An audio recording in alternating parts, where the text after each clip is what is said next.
Hi folks, thanks for tuning in. My name's Tim Newman and I'm part of the leisure team here at Ordnance Survey. What I'm going to show you over the next few minutes is a tour of OS Maps and how you can use it to plan a great outdoor adventure. So just to start with a little bit of introduction to the basics of OS Maps. There's a web version we're going to be looking at here and a companion app for iOS and Android. And generally we find that the web version is already useful for planning a trip, looking in advance where you might want to go, and then the app comes into its own when you're actually out and about and need something to navigate with. So the two work hand in hand together, and we'll take a look at that now. So let's imagine we're heading off to the Lake District and we want to plan a route in the Langdales. So I'm just going to search here in the top left for the Langdales, Great Langdale here. And that takes you straight away to that place on the map. You'll notice here, hopefully, the mapping. This is our 1 to 25,000 mapping. You'll recognise it from the orange Explorer maps.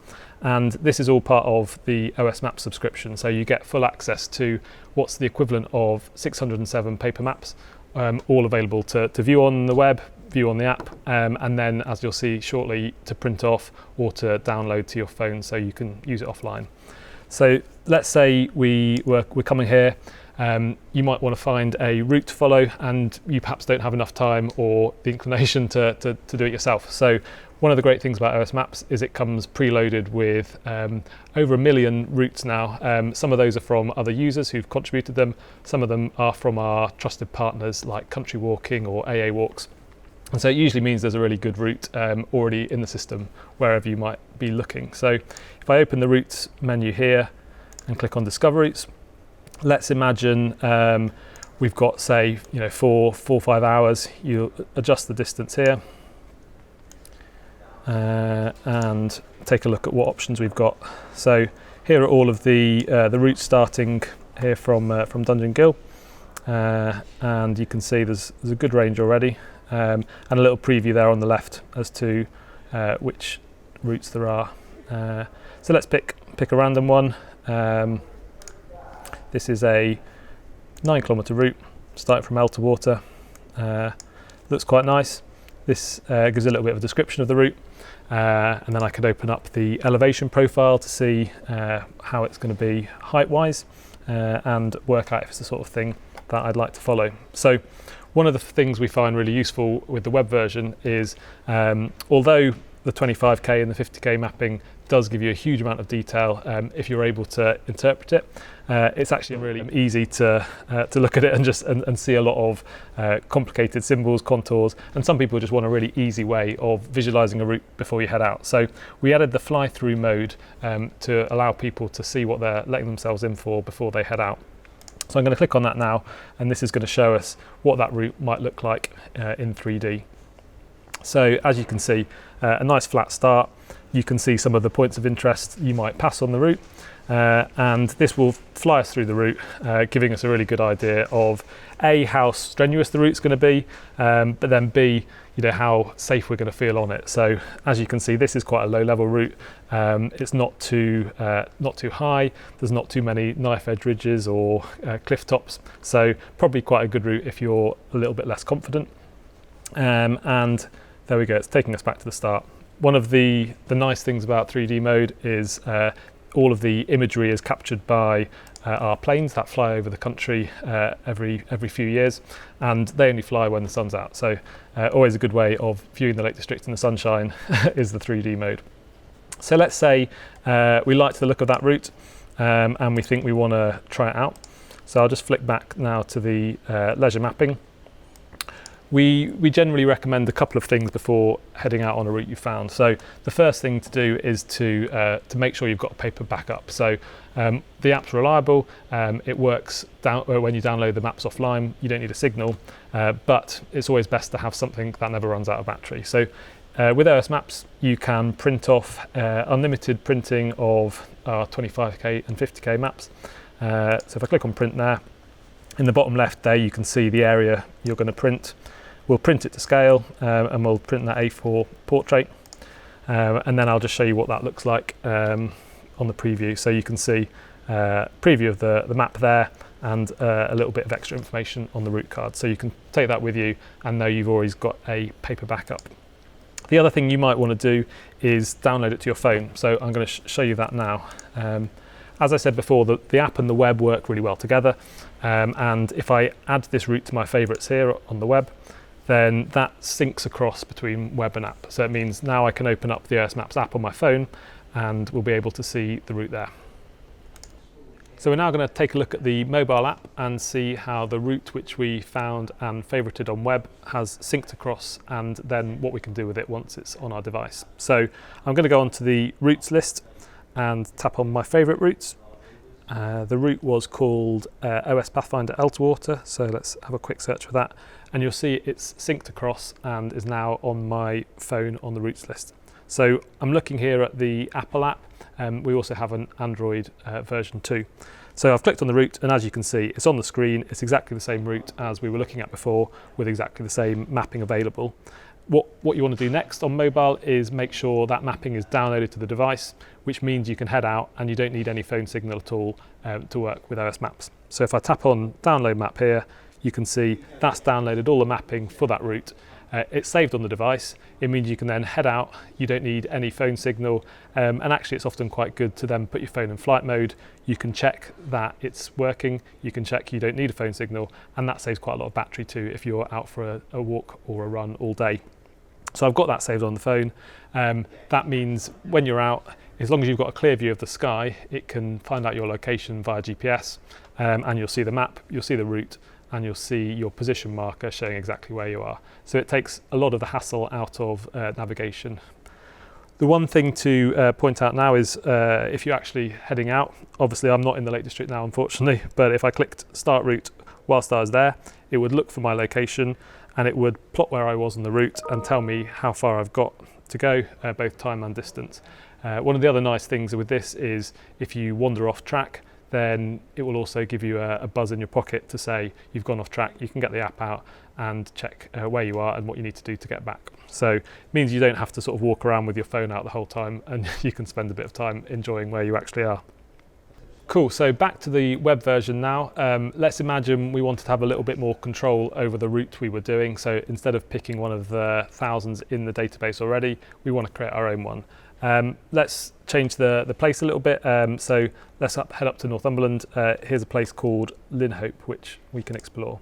So I've searched for that. It's dropped a pin there, and I'll zoom out a little bit just to see a little bit about the area.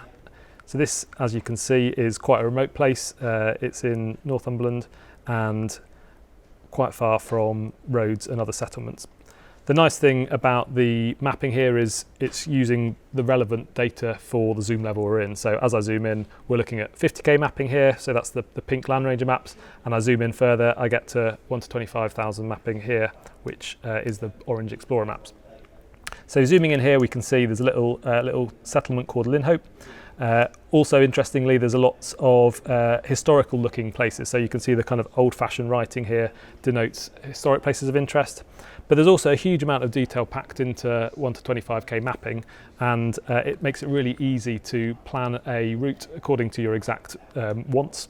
And let's have a quick look at some of those features now. So one of the really important things to look at is rights of way. So in the UK, we have a fantastic network of public rights of way, and on 1 to 25k maps, then those are showed with green dotted lines. So you can see here, there's this green dotted line going through Linhope, and that is a bridle way. So the slightly longer dash means it's a bridle way, so you can walk, you can cycle, or you could ride a horse down it.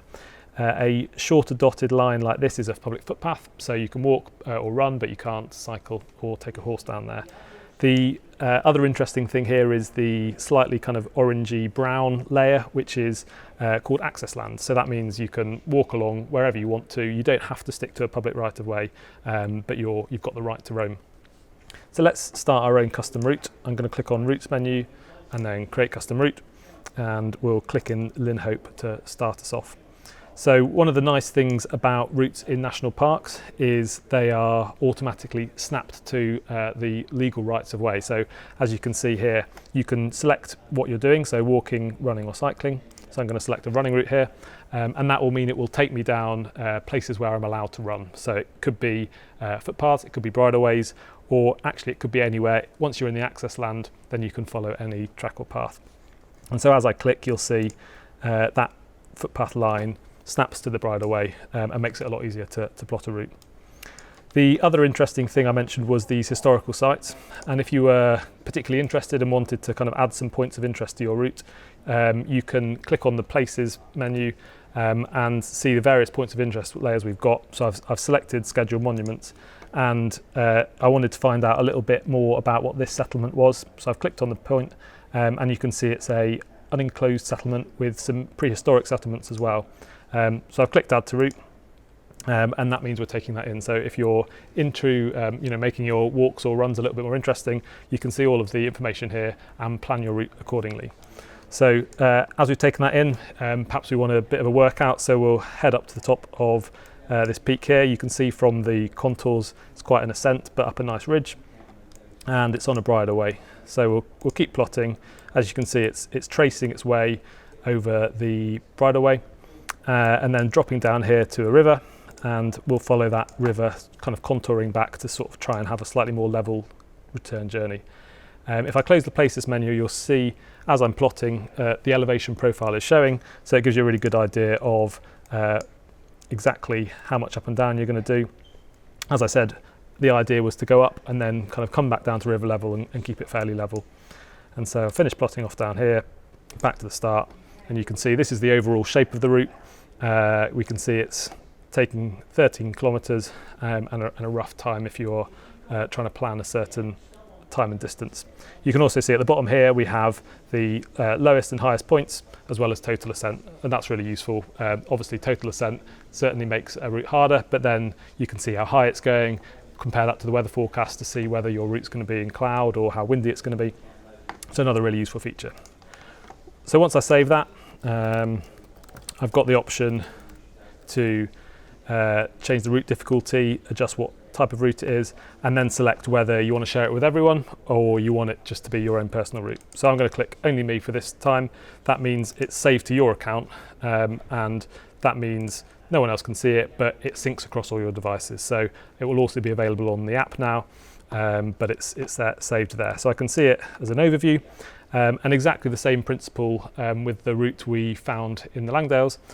You can use a fly through just to see whether it's the sort of route that you hoped it would be. So I click that.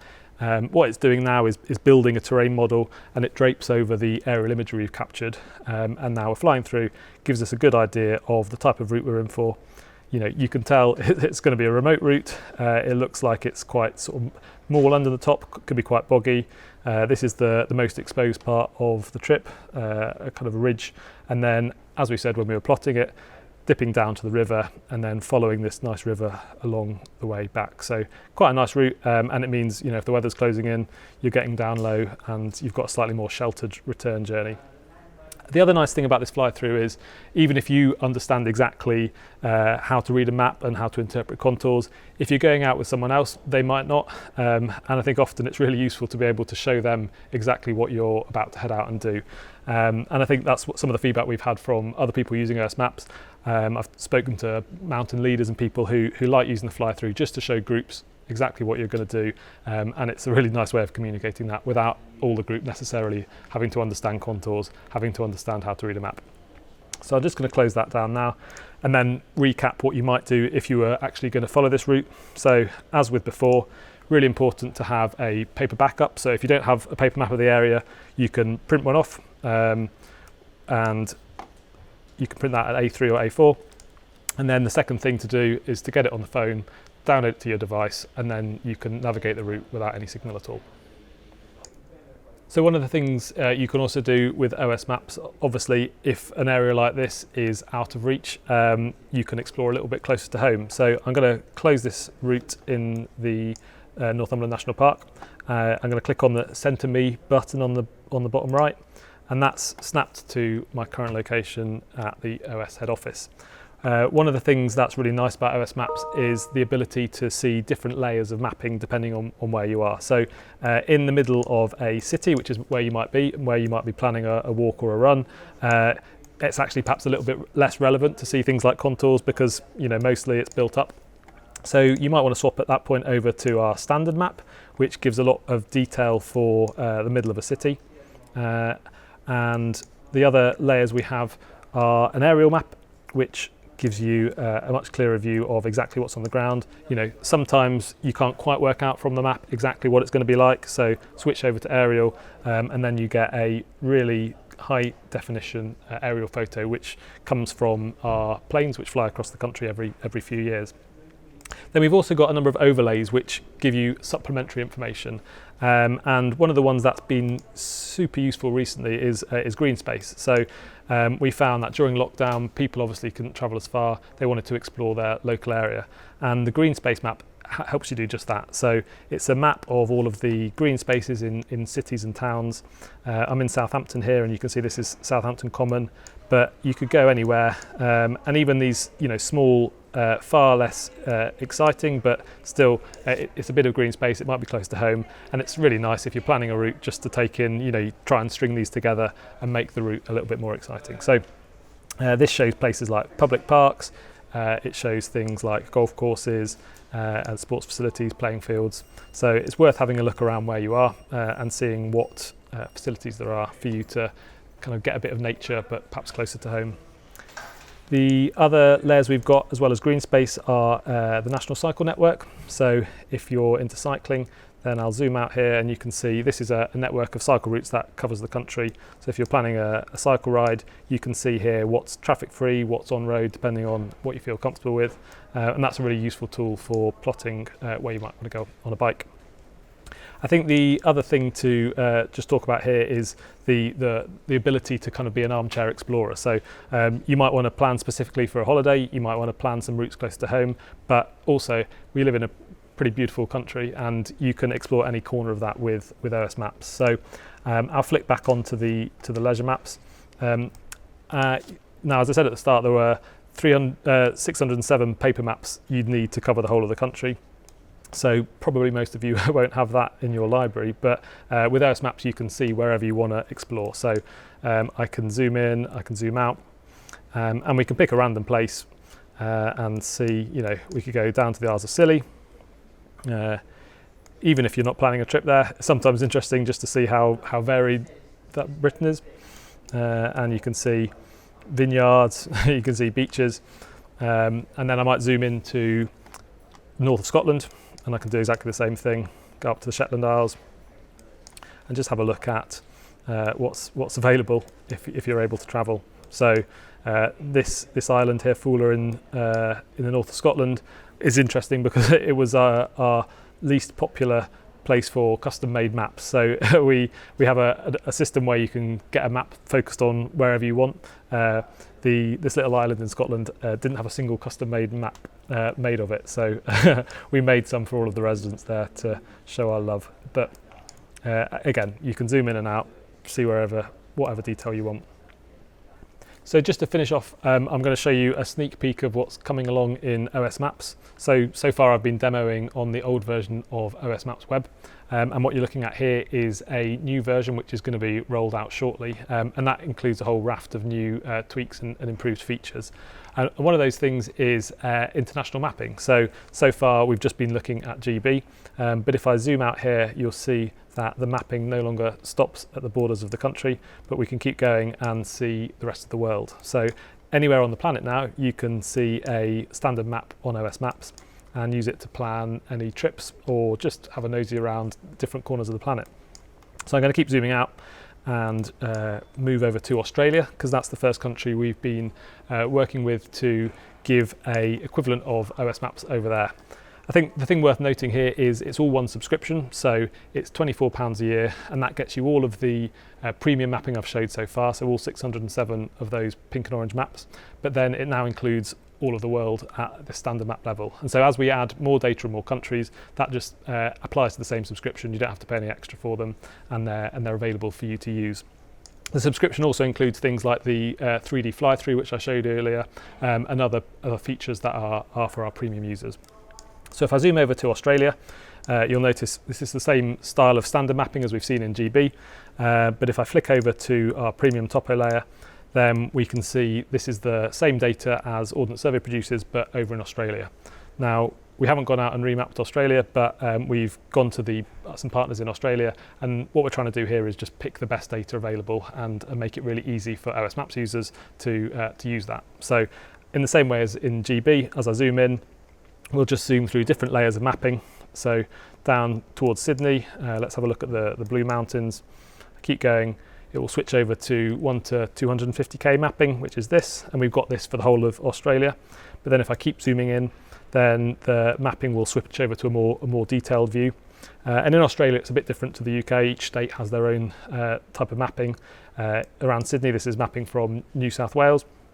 And this is the most detailed now you can see. So contours, footpaths, rivers, everything you'd expect from a topo map.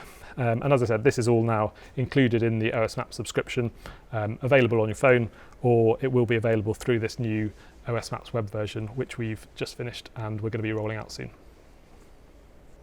So just before we go, there are two more things I wanted to show you on mobile. The first of those is our AR mode. Now, we came up with this a couple of years ago when we thought about how great it is when you have a paper map, you can spread it wide and you can have a really good view of the wider context. If you're at the top of a mountain, you can see what mountains you're looking at, what lakes, what settlements those are in the distance.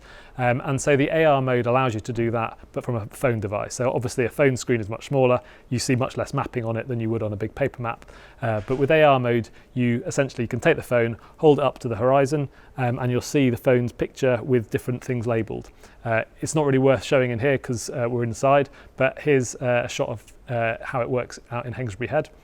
And as you can see, a really nice way of looking around, seeing what's on the horizon. You can see towns labelled, you can see bodies of water, and it just gives you that wider context that sometimes you don't get when you're looking at a small bit of map on a screen. And the second thing I wanted to show you is what we call Tabletop 3D. So this is a feature on iOS, and it essentially allows us to take what works really well on web, that mobile, that 3D fly-through, and show it on a smaller mobile device. So again, it uses augmented reality technology. So I found a route in Snowdonia. What you then need to do is find a flat surface, something like a carpet or your coffee table works really well.